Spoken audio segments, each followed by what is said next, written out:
Good morning, students.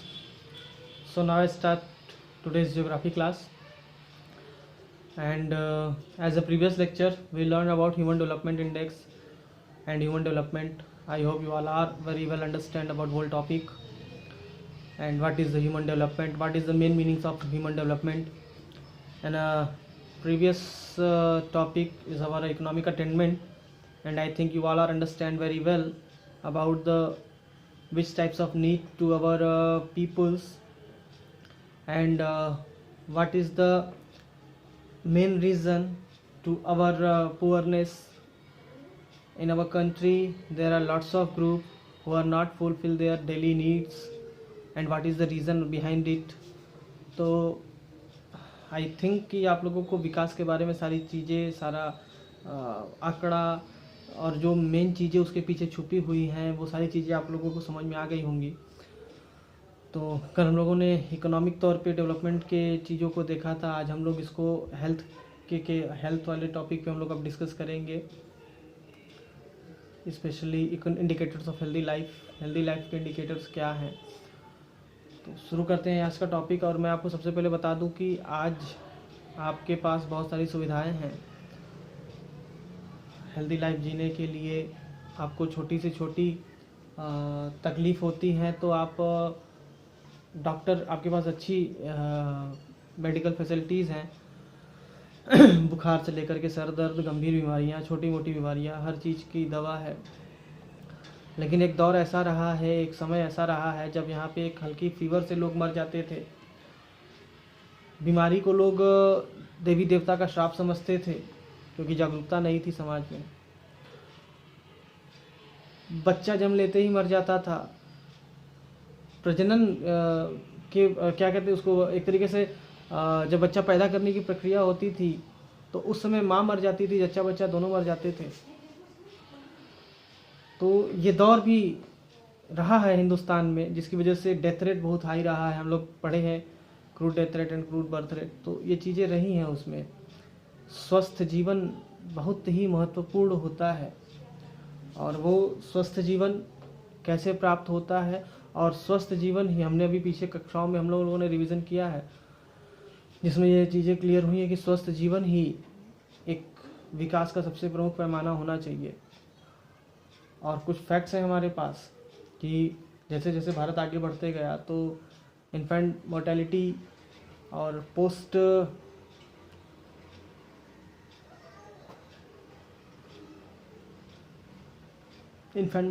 Delivery death among mothers, old age health care, और उसके बाद adequate nutritions and safety for individual are some important major of a healthy and reasonable long life. तो ये उद्देश्य को हमने पूरा कर लिया, और आज अगर हम लोगों के पास आंकड़े देखा जाए तो हमने इन उद्देश्यों को पूरा करने की वजह से ही हमारे यहाँ जो डेथ रेट है वो घटी है, और जीवन प्रत्याशा जो होती है, आयु यानी कि एक स्वस्थ व्यक्ति की आयु जो है वो बढ़ी है। बर्थ रेट बढ़ा हुआ है, बहुत तेज़ी से नहीं, डेथ रेट घटने की वजह से बर्थ रेट बढ़ा है। हालांकि बहुत ज़्यादा अन्य कारणों से बच्चे नहीं पैदा हो रहे हैं, बल्कि डेथ रेट कम हुआ है, जिसकी वजह से बर्थ रेट पॉजिटिव में आया है। तो कुछ आंकड़े हैं हमारे पास। डेथ रेट का 1951 में 25.1% से घटकर 99 में 8.1 पर 1000 पे आ गई। और इसी में चाइल्ड जो मोर्टेलिटी है, एक तरीके से ये हम आंकड़ों की बात अगर करें तो यहाँ पे एक मिनट, हम आपको एक पेज नंबर देख रहे हैं। 70 during same period similarly per thousand in a 70 during same period similarly then succeed to increasing life expectancy of birth from 37.1 year to 60 year, यानी कि लाइफ एक्सपेक्टेंसी भी बढ़ रही है। और इसमें अगर हम देखें तो इन्फेंट मोर्टेलिटी, चाइल्ड शिशु मृत्यु दर जो है, चाइल्ड मोर्टेलिटी है, ये भी अभी एक तरीके से घटी है। 148 पर 100 से 70 पर 100 पे आई है, करीब आधे से भी कम हुई है। यानी कि पर 1000 पे ये थे, पर 1000 पे 148 एक समय जो चाइल्ड डेथ रेट थी, अब वो चाइल्ड डेथ रेट जो है वो 70 पर 1000 पे है। हर 1000 पे ही इनकी काउंटिंग होती है, ये ध्यान रखिएगा, मैं गलती से 100 बोल दिया। और लाइफ एक्सपेक्टेंसी में भी इसमें इंक्रीजमेंट हुआ है। 1951 से 1999 का आंकड़ा हमारे पास है, जिसमें पुरुषों के लिए 37.1 ईयर से 62.3 ईयर तक, और स्त्रियों के लिए 36.2 ईयर से 36.2 ईयर से 65.3 ईयर तक का इंक्रीमेंट हुआ है, ग्रोथ हुआ है। यानी कि इनकी उम्र बढ़ी है। जो आशा थी कि इतने साल तक जिएंगे, तो एक समय वो 37 साल तक जीते थे, फिर वो 62 साल तक जिए, और एक समय जो 36 साल तक जीते थे स्त्रियां, उसी समय वो 65 साल तक जी रही हैं। तो यानी कि स्वस्थ जीवन का ये एक तरीके से इंडिकेटर है।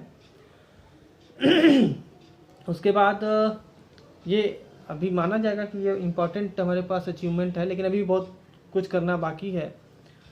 हमारी जो हेल्थ फैसिलिटीज़ हैं, अभी उसमें बहुत सुधार करना बाकी है। हमने बहुत ज़बरदस्त सुधार किया भी है, और बहुत ज़्यादा निराश होने की आवश्यकता नहीं है। लेकिन इसके साथ साथ ऐसा नहीं कहा जा सकता कि हमने अपने गोल को पा लिया है। अभी बहुत सारा इसमें काम करना बाकी है। तो आगे सरकार और राज्य की सरकारें भी बहुत अच्छा काम इसको लेकर के प्रोग्राम बना रही हैं, इसमें आगे हम लोग देखेंगे।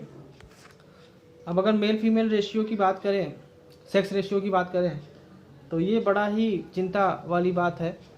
हमारे यहाँ मेल फीमेल और बहुत तेज़ी से बिगड़ा है।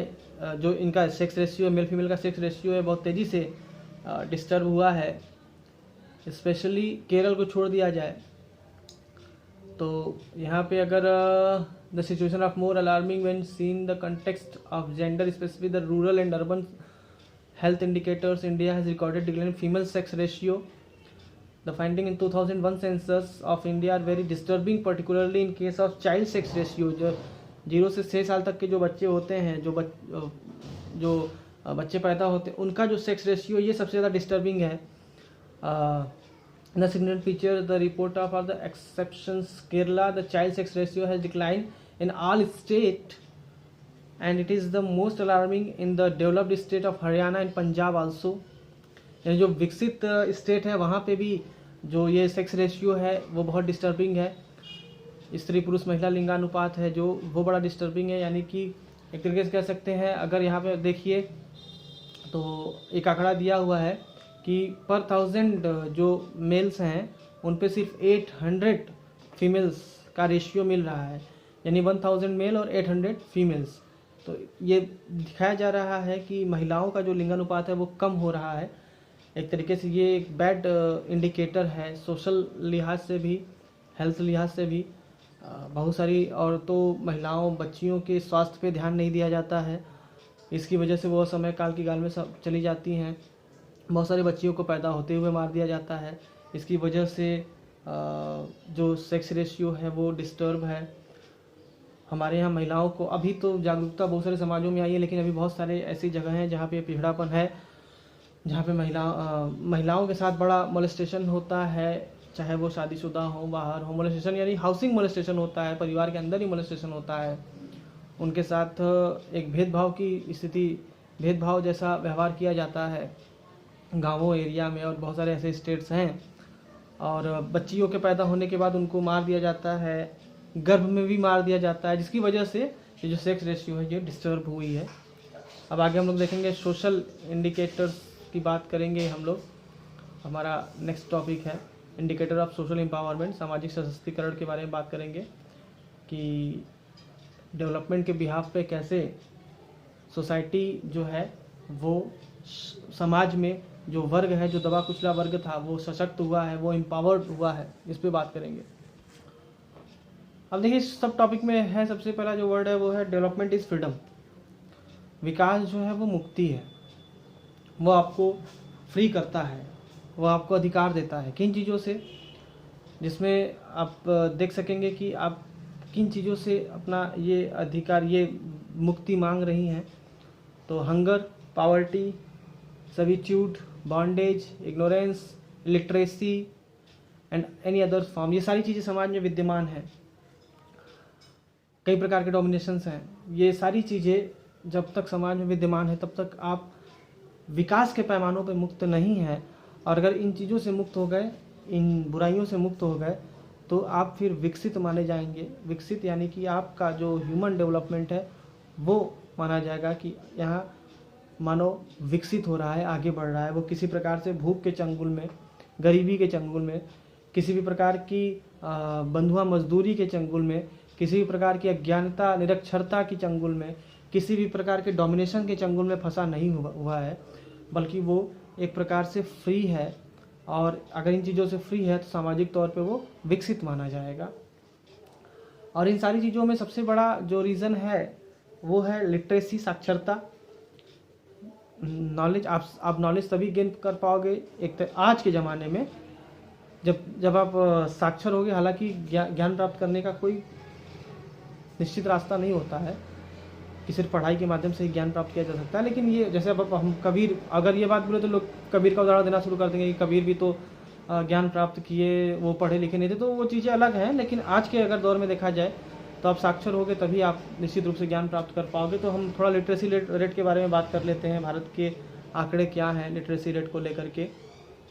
तो टोटल अभी हमारे पास जो तालिका है, जो लिस्ट है, उसमें भारत में जो टोटल लिटरेसी रेट है वो करीब 65.4% और उसमें फीमेल लिटरेसी रेट जो है वो 54.16% है।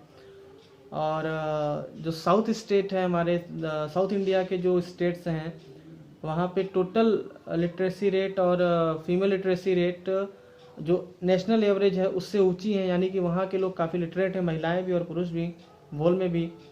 और भारत के अगर स्टेट वाइज अगर हम देखें तो बड़ा ही इनइक्वलिटी पाई जाती है। यहाँ बिहार में सबसे कम है लिटरेसी रेट 47.53%, और केरल और मिजोरम स्टेट है जो वहाँ पे सबसे हाई है, जो लाइन वाइज लाइन है 90.92% एंड 88.49%।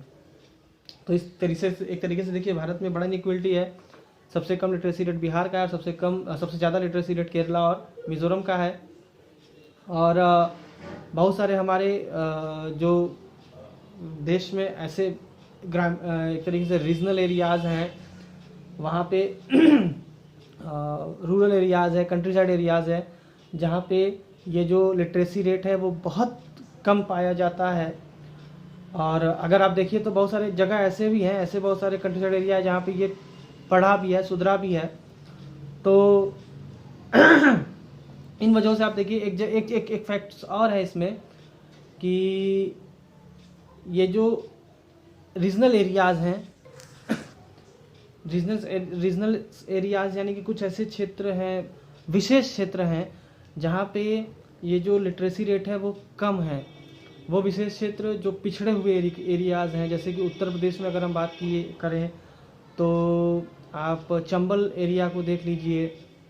मध्य प्रदेश के बहुत सारे ऐसे अनुसूचित एरिया जाति के रहने वाले एरियाज़ हैं। छत्तीसगढ़ के ऐसे बहुत सारे पिछड़े इलाके हैं, बस्तर वगैरह।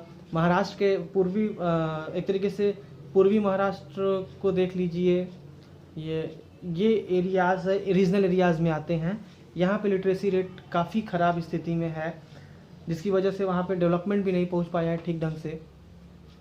विकास, जिस प्रकार से आर्थिक विकास की गतिविधियाँ बहुत कम हुई हैं। और उसके बाद मार्जिनलाइज्ड क्लास यहाँ पे जो है सीमांत एरिया, यानी कि जो दबे कुचले या एक तरीके से बहुत नीचे लेवल पे जो लोग हैं, नीचे लेवल इन द सेंस कि वो समाज के विकास में पिछड़े रह गए हैं, उन लोगों में साक्षरता बहुत पीछे रह गई है, जो समाज में मुख्य धारा में नहीं आ पाए हैं, जिन्हें हम दबे कुचले लोग कहते हैं। इन्हें मार्जिनलाइज्ड क्लास कहा जाता है, यानी कि एक तरीके से अति पिछड़ा वर्ग जो है, वहाँ पे साक्षरता दर बहुत कम है।